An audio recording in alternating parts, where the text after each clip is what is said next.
Αγαπητοί φίλοι,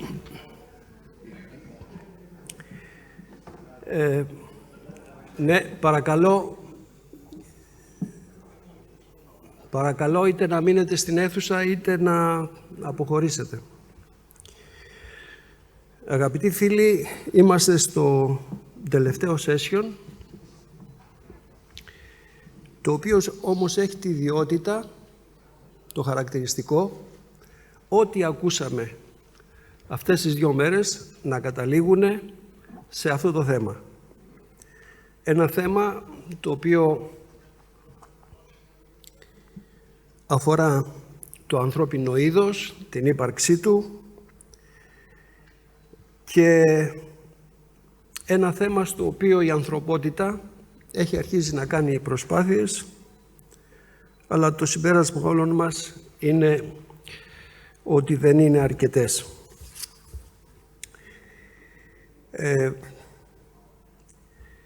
Έχουμε την ευχαρίστηση και την τύχη να έχουμε μαζί μας σήμερα εξαιρετικούς ομιλητές. Έχουμε τον πρέσβη της Δημοκρατίας του Αζερμπαϊτζάν, όπου ευτυχή συγκυρία μετά από μια εβδομάδα είναι το conference των Ηνωμένων Εθνών, το COP29, όπου θα προσπαθήσει ο πλανήτης για άλλη μια φορά να βρει λύσεις στα πολύ καυτά ερωτήματα. Έχουμε μαζί μας την καθηγήτρια του Οικονομικού Πανεπιστημίου, την κυρία Κουντούρη, η οποία έχει σχέση με τα οικονομικά αλλά και τα περιβαλλοντικά και θα την ακούσουμε με βίντεο τι έχει να μας πει. Έχουμε τον καλό φίλο του ΙΕΝΕ και συνεργάτη τον πρέσβη επιτιμή, τον κύριο Χριστίδη, και τέλος τον Διευθυντή Υγιεινής Ασφάλειας Βιωσιμότητας της Hellenic Energy, τον κύριο Μουντούρη. Since we have with us today His Excellency Mr. Mamadov, the Ambassador of Azerbaijan, I'm going to switch in English, and I'm going to make a small introduction about our topic. During this year's United Nations Climate Conference COP29, host country Azerbaijan will try hard to become a bridge and an adhesive channel between all members of the international community, trying to find common ground among countries on key issues of the global green agenda, like climate finance and energy transition, but also to promote the peace agenda for conflicts with grave repercussions on people's lives and environment. The fact that the global community holds this climate conference every year demonstrates clearly the international concern and worry for such existential matter for the mankind. There is no longer any doubt that the climate phenomenon is constantly giving and will continue to give catastrophic events. The interconnection of the climate phenomenon with the energy transition requires new policies and much more investment capable of bringing a new balance which will meet the severe tasks of energy transition and will not cause uncontrolled price explosions. Up to now, the global efforts to address the crisis are completely off track. According to United Nations relevant report, the new data show the warming gases are building up faster than at any time in human existence. Current national plans to limit carbon emissions will barely reduce pollution by 2030, as per United Nations analysis, making efforts to keep warming below 1.5 degrees Celsius this century inadequate. But it's not only that. The repercussions could be even worse, involving the whole spectrum of the planet's life. The climate crisis, catastrophic events, together with the water crisis, the population explosion in Africa, India, and elsewhere, The impending desertification of large areas, the limitation of productive land, and the slow improvement of agricultural production techniques are threatening the economic life of the planet with the biggest danger, that one of the worldwide food shortage.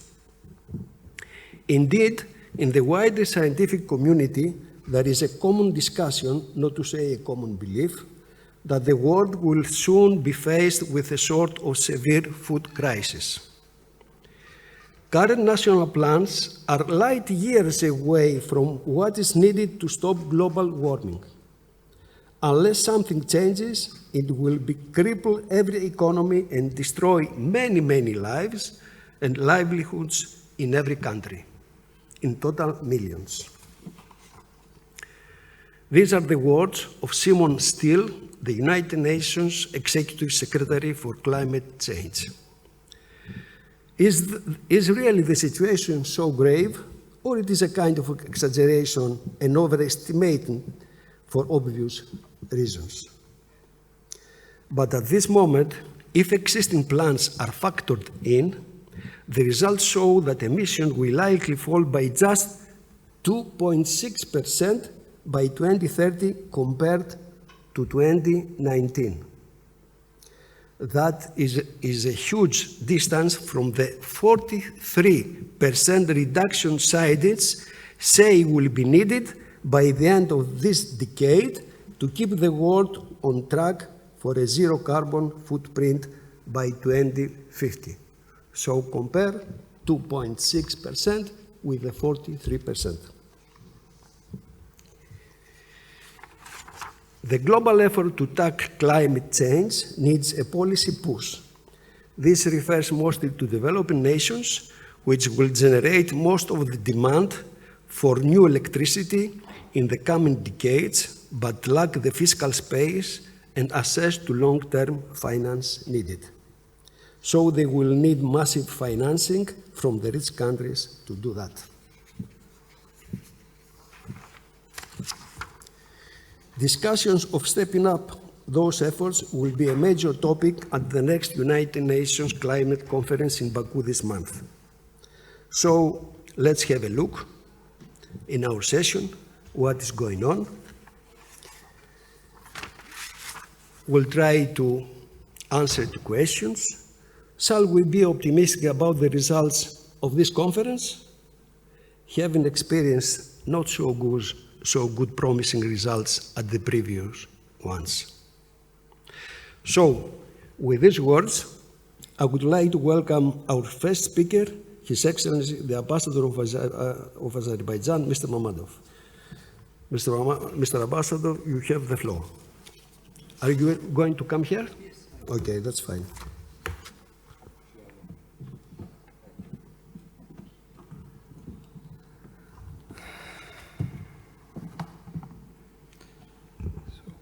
Kalispera. So I have to switch to English. Distinguished audience, ladies and gentlemen, first of all, I would like to thank the organizers, especially Mr. Stambolis, for inviting me to this event. It's a real pleasure to be among you. Climate change affects everyone differently. It adversely impacts livelihoods globally and impedes the progress towards achieving the Sustainable Development Goals. Azerbaijan is not an exception.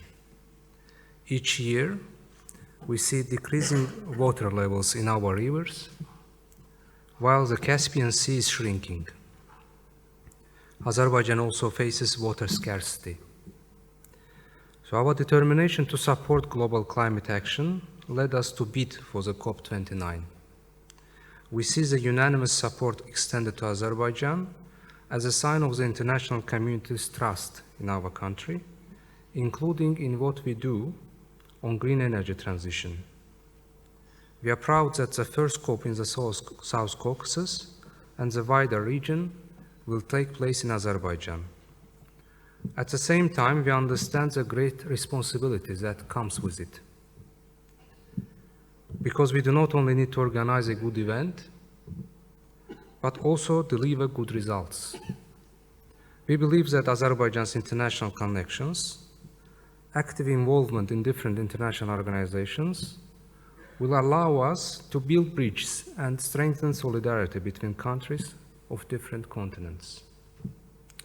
Although we had less than a year ahead when we had been awarded with hosting COP29, we took full responsibility and made considerable achievements. An inclusive COP29 organizing committee that involves women, parliamentarians, and civil society representatives ensured smooth preparations to the Baku COP.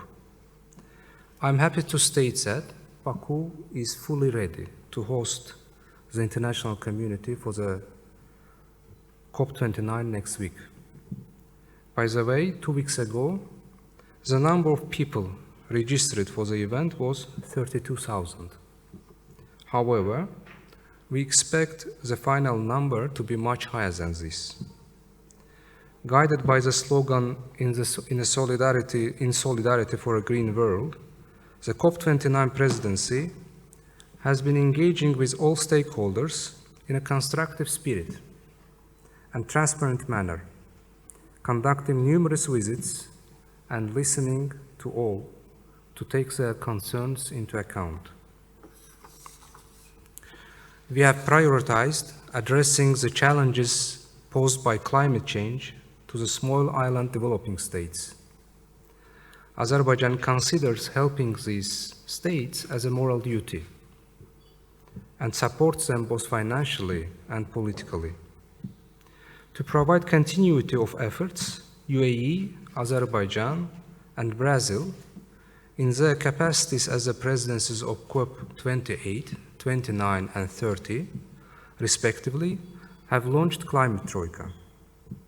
Azerbaijan has elaborated an ambitious action agenda comprising 14 initiatives on a range of issues such as peace, finance, human capital, water, to mention just a few. One of these initiatives, the call for COP truce, modeled on the Olympic truce, gets even more relevance amid the current geopolitical tension.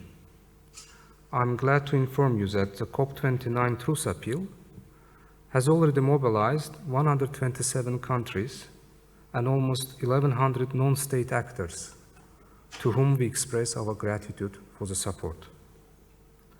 Another important initiative, which I would like to bring to your attention, is the Climate Finance Action Fund, which will be capitalized with voluntary contributions from fossil fuel producing countries and companies across oil, gas, and coal, with Azerbaijan as a founding contributor. This fund was established based on our belief that countries rich in natural resources should be at the forefront of those addressing climate change. Availing myself of this opportunity, I would like to strongly encourage you and the Greek government to join these initiatives, which also include Global Energy Storage and Grids Pledge, Hydrogen Declaration, Green Digital Action, declarations on reducing methane from organic waste, enhanced action in tourism, and on water for climate action, among others. It is worth mentioning that significant progress has been achieved in operationalization of the Loss and Damage Fund in Baku this September. Yet the major task ahead of us is to agree a fair and ambitious new collective quantified goal that meets the needs of the developing, least developed, and small island developing states. The new finance goal requires a substantial increase. Neither Azerbaijan, in its capacity of the COP29 presidency, nor any other state can take decision on behalf of others. Our role is to provide platform for facilitating negotiations, which we believe we have been fulfilling impartially. While states have common but differentiated responsibilities, they should put aside disagreements, stop blaming each other, and find common ground. We cannot afford to waste time on defining who is guilty for global warming or who caused more environmental harm. As it has been highlighted on numerous occasions, the Baku COP will be a litmus test for multilateralism. The international community cannot fail and should make a deal on the new climate finance goal. It is our expectation that a historic agreement, the Baku Accord, will be reached at the COP29, which will go down in history as our collective success. Ladies and gentlemen, as a country that accounts for only 0.1% of global greenhouse gas emissions, Azerbaijan sets an example how even smaller emitters can make significant contributions to combat climate change. Azerbaijan's green agenda started prior of being chosen as the host of COP29. Green growth has already been defined as a national priority in the national strategy document adopted in 2021. Since then, we have been successfully implementing projects aimed at green transitioning with our foreign partners, in line with our goal of getting 30% of our energy from renewable sources by 2030. Last year, we inaugurated the largest solar power plant in our region, together with Masdar Company of UAE. It is worth mentioning that all contracts in the renewable energy sector are signed with foreign companies, which demonstrates favorable investment climate existing in Azerbaijan. Our proven reserves of offshore wind power are 157 gigawatts. Onshore solar and wind potential is around 30 gigawatts. Currently, we are working on building integrated transmission lines from Caspian offshore wind farms to Europe, including subsea cable under the Black Sea that will allow Azerbaijani green energy at a volume of 4 gigawatts to be exported to Europe. This is a joint project of Azerbaijan, Georgia, Romania, and Hungary, which was set in motion with the agreement signed in 2022. In a latest development, in September this year, the ministers of 4 countries launched a joint venture for the implementation of the project. Moreover, Azerbaijan, Kazakhstan, and Uzbekistan are working on connecting their power grids as well, which means there is a real potential or possibility of Central Asian countries joining the Caspian, Black Sea, Europe Green Energy Corridor. The uniqueness of this project is that this corridor will connect regions and continents in the renewable energy system. It will fulfill a strategic mission by bringing green energy to Europe from reliable energy sources, such as the Caspian and Central Asian regions. All this demonstrates the determination of our country towards transitioning into renewable energy resources and become a regional leader in the supply of green energy. Hence, it is easy to understand why one of the 14 initiatives of Azerbaijan's COP29 presidency is a declaration on green energy corridors, and we hope that COP29 will also become a platform that attracts and contributes to global interest in our regional initiatives related to the supply of renewable energy. Thank you very much for your attention.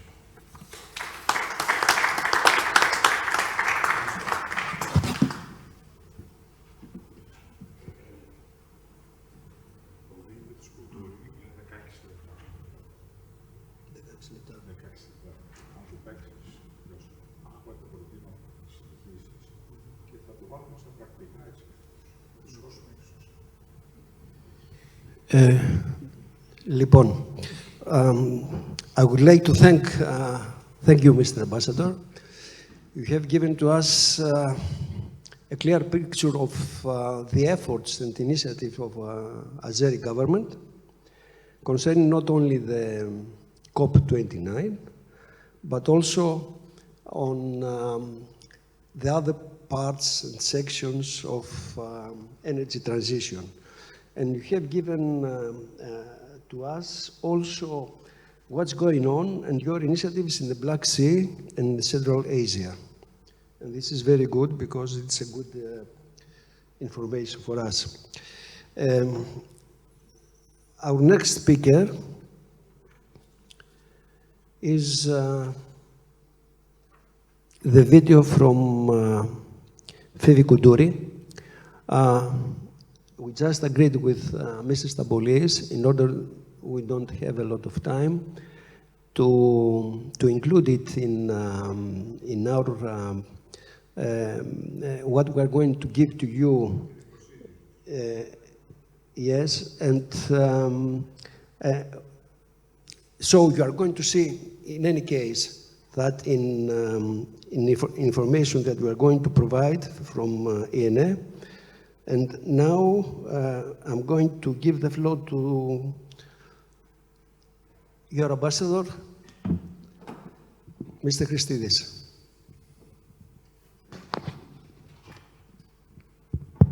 It's on. First of all, let me say that I will, out of solidarity, speak in English in order to facilitate our guest of honor, who is the ambassador of the Republic of Azerbaijan. And then let me thank you, dear Christos, and also Mr. Stamboulis for inviting me to this a very, very interesting, but also very important event that ENA is organizing annually. I'm not a specialist in issues concerning energy or climate, but as my last, let me say, posting as an active Greek diplomat was being the Secretary General of a regional international organization which is promoting economic cooperation in the broader sense of the term between its member states, energy and issues of climate crisis were some of the most important issues. And to tell you the truth, I always had the impression that we are lacking behind, not only in what we should be doing in order to prevent more pollution, greater and more dire consequences of climate change, but also we were lacking back in the official commitments that the various states were, let me say, shouldering in order to improve the whole situation. And I believe that today we are more or less in the same situation. Despite all the commitments and all the efforts, the greenhouse emissions continue to rise, and fossil fuels are still dominating the energy mix in most of our countries. Of course, there are many views on these issues. If you take the view of the experts, they will say that the green transition is a very difficult and a very costly transition which one cannot fulfill in the period that mankind has set to himself in order to solve these issues. The fact of the matter is that according to the latest assessment of the International Renewable Energy Agency, IRENA, we are lagging behind. We failed to achieve the commitments. And what we need is, of course, greater political will and massively more financial support in order to be able to fulfill those commitments. Just consider that the greatest improvement that we saw during the last years has taken place in the so-called developed world. Almost 84% of last year's investments in renewables took place in the EU, in the US, and in China, whereas investment in African countries was even half in 2023 than that of 2022. So we are falling back in all these, let me say, measures, and apart from applying more solar energy produced by solar mechanisms, we are lagging back in all others. COP29 has, again, a very, very important task to fulfill. These meetings, the COP meetings, are very, very important because they bring to the forefront all these vital issues, and they lead to commitments, even if some of them are not always or eventually respected. But as we'll all understand, with the participation of almost 200 countries in these conferences, the global consensus is always very, very difficult to achieve. Why? Because of varied national interests and because of different political dynamics. I mean, look at the world today. We are really in such a chaotic world. War, conflicts, sanctions, uncertainty, lack of security and stability, you name it. And at least for some of us, the last elections in the US will certainly, I mean, the result of the elections in the last US elections will certainly not help in the direction we all aspire to go.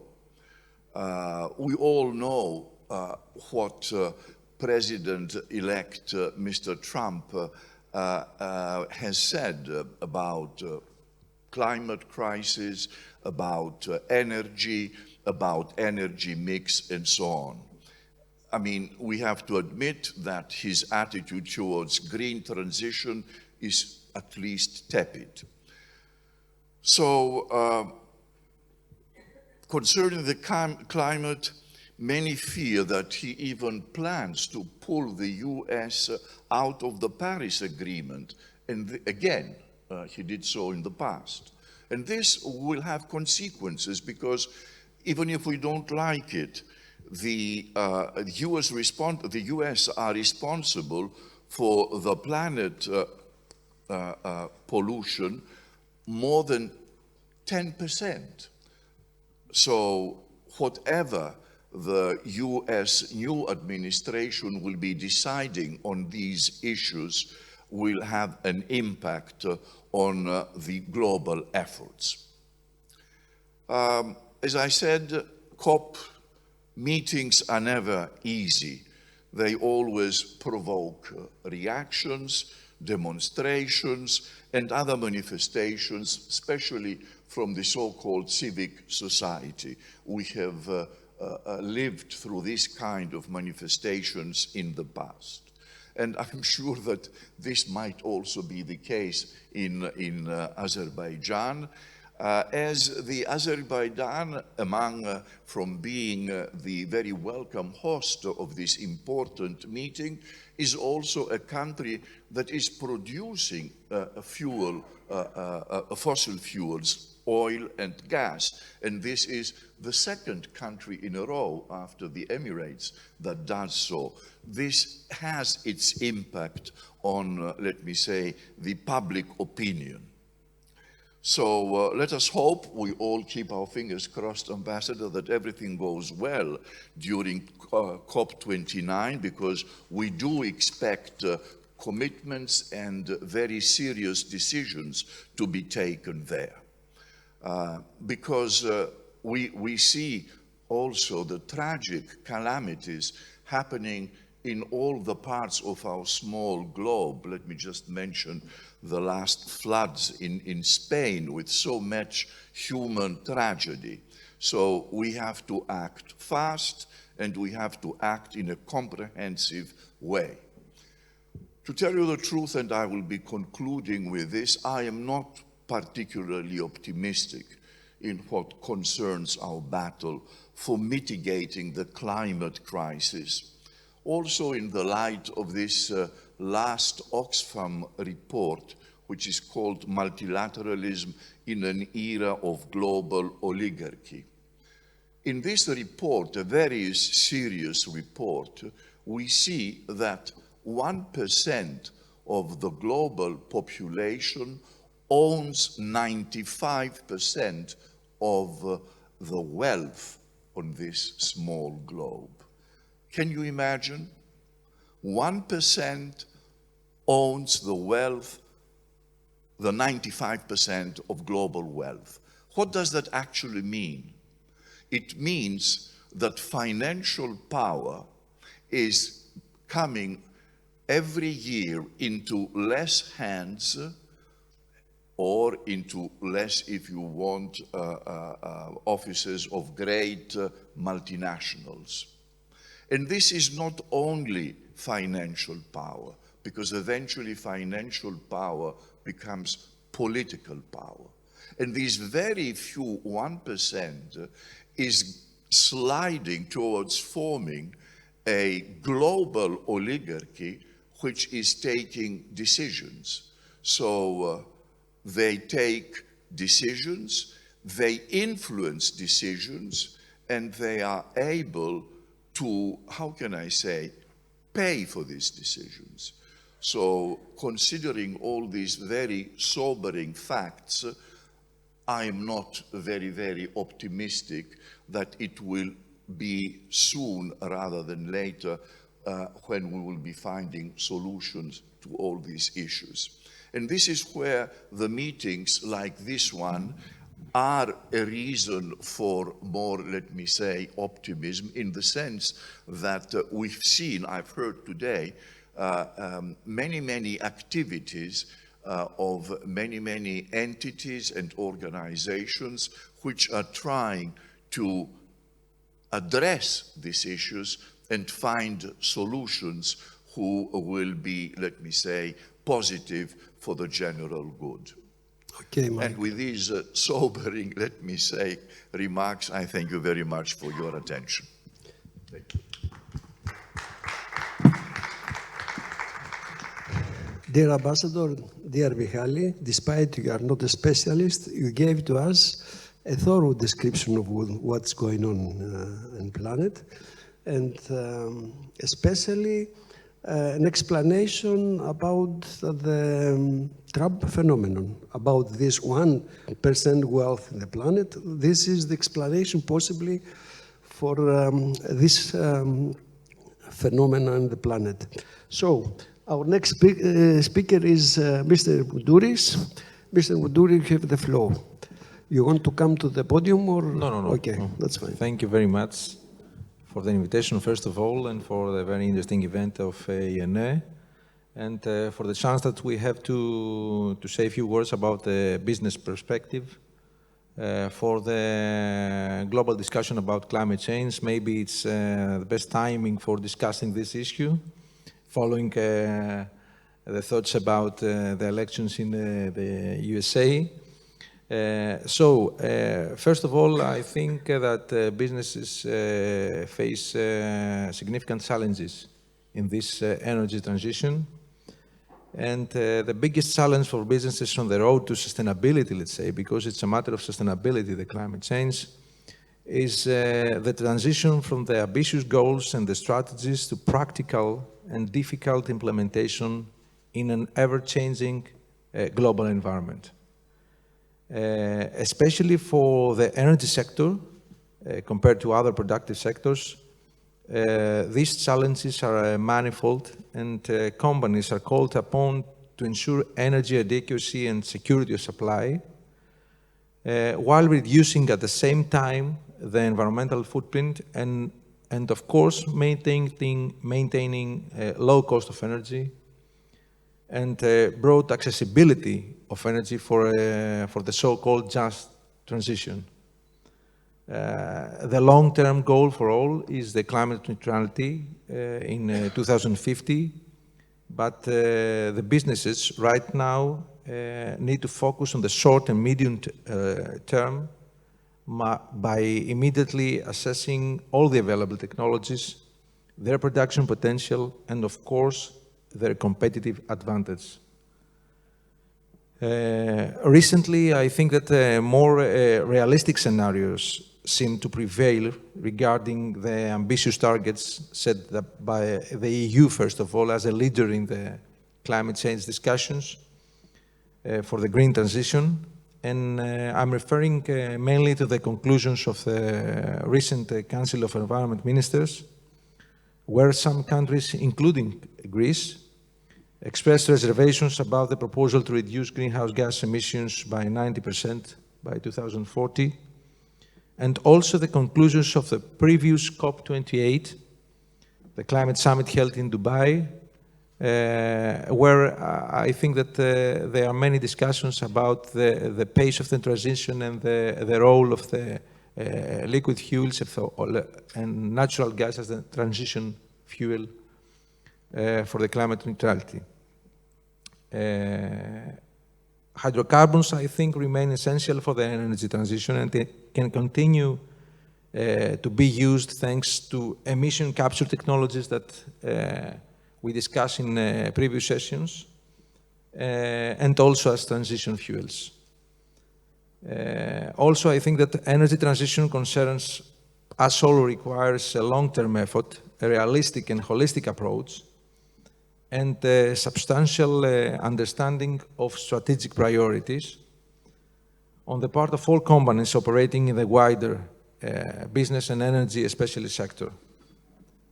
The simultaneous use of many technologies is central to a just transition. And in this light, the future of refining and petroleum products lies in adapting to the new environment rather than replacing all these energy sources. Of course, at the same time, the shift to a green, low carbon, let's say, footprint economy remains the only way to a sustainable future. We all agree to that. And also this will help to Europe to secure energy security and make it less vulnerable to any adverse geopolitical developments. I think that there will need to be a balance between the green transition and the economic activity within a large market such as Europe. And also Europe has to address at the same time the risk of carbon leakage for all the industries. By that we mean the transfer of production outside Europe to other countries with less stringent environmental regulations, like emission trading system in Europe. And also in this, following this statement, I would like also to use a specific statement included in the Draghi report, the recent Draghi report of the former Italian Prime Minister, that if Europe's ambitious climate targets are matched by a coherent plan to achieve them, decarbonization will be an opportunity for Europe. But if we fail to coordinate our policies, there is a risk that decarbonization could run contrary to competitiveness and growth to European economy. So a joint decarbonization and a competitiveness plan is required where all policies are aligned behind the EU's objectives, and also to include specific priorities area. To conclude with this short discussion about the business perspective, I think that energy, specific for the energy sector, is a multidimensional issue. It involves costs, the environment, and security of supply. So the Hellenic Energy is adapting this its strategy to be part of the solution to this multidimensional problem in the next 20 or 30 years, let's say. Thank you very much.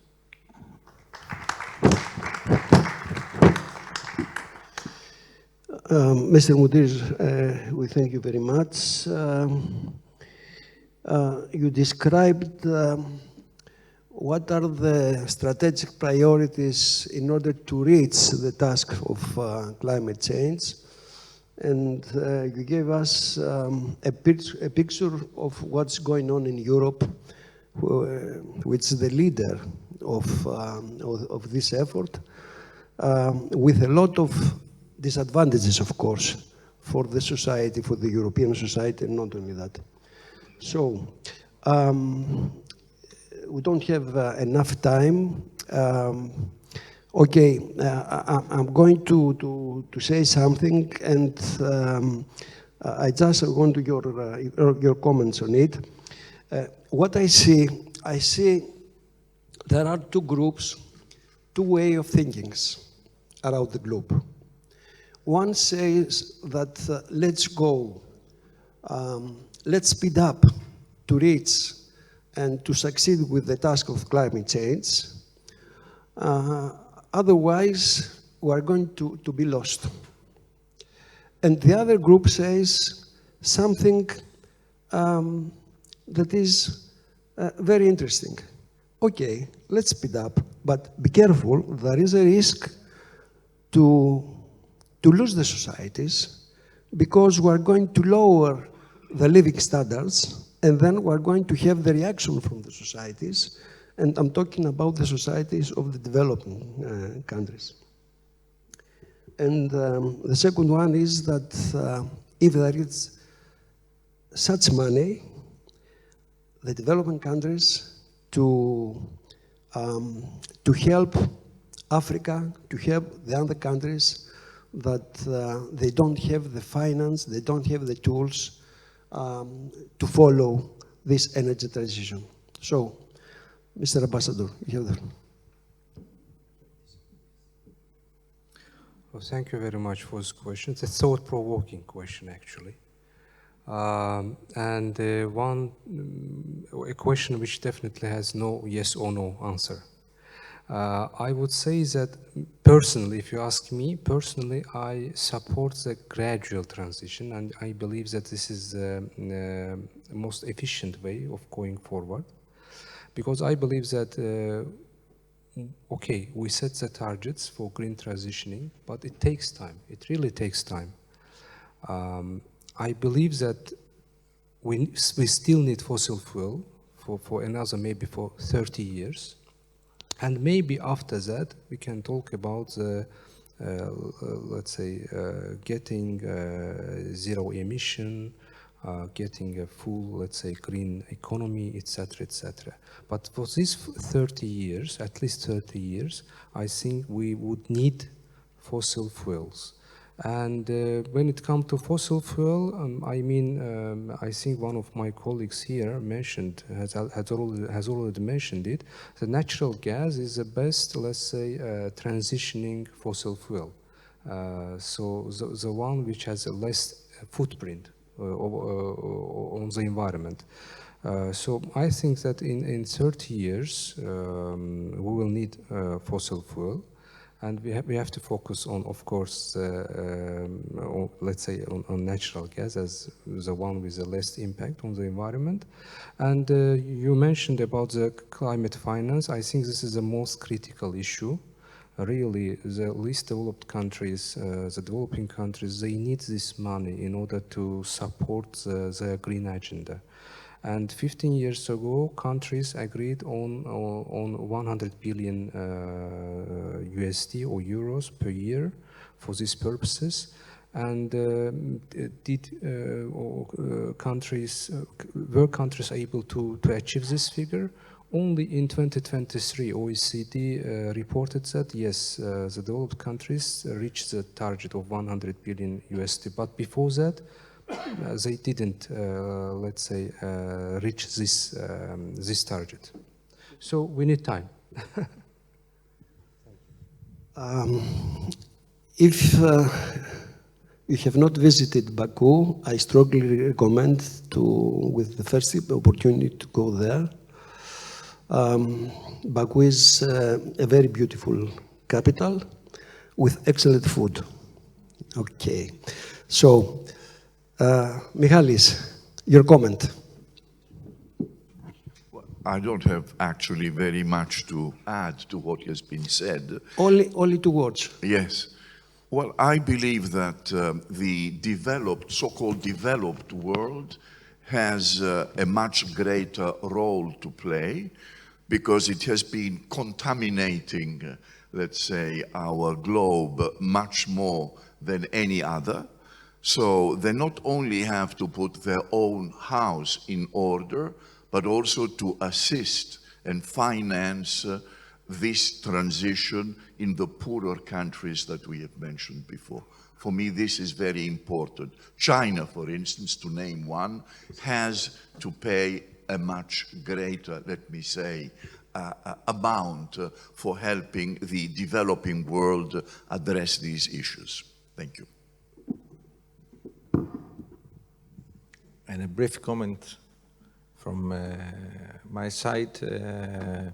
I fully agree with the gradual transition that you referred previously, and just to add that one priority, in my opinion, has to be the lowering the cost of the transition, the lowering the energy cost for end users in order to see the benefits of the decarbonization and also accelerating the decarbonization of the businesses and of the all sectors, including energy, in a cost-efficient way, utilizing all technologies and available solutions. Εντάξει, ευχαριστώ πολύ. Δεν φεύγουμε τώρα. Θα ακούσουμε τα συμπεράσματα από τον κύριο Σοφιανό. Έτσι. Okay. Λοιπόν, ευχαριστούμε πολύ.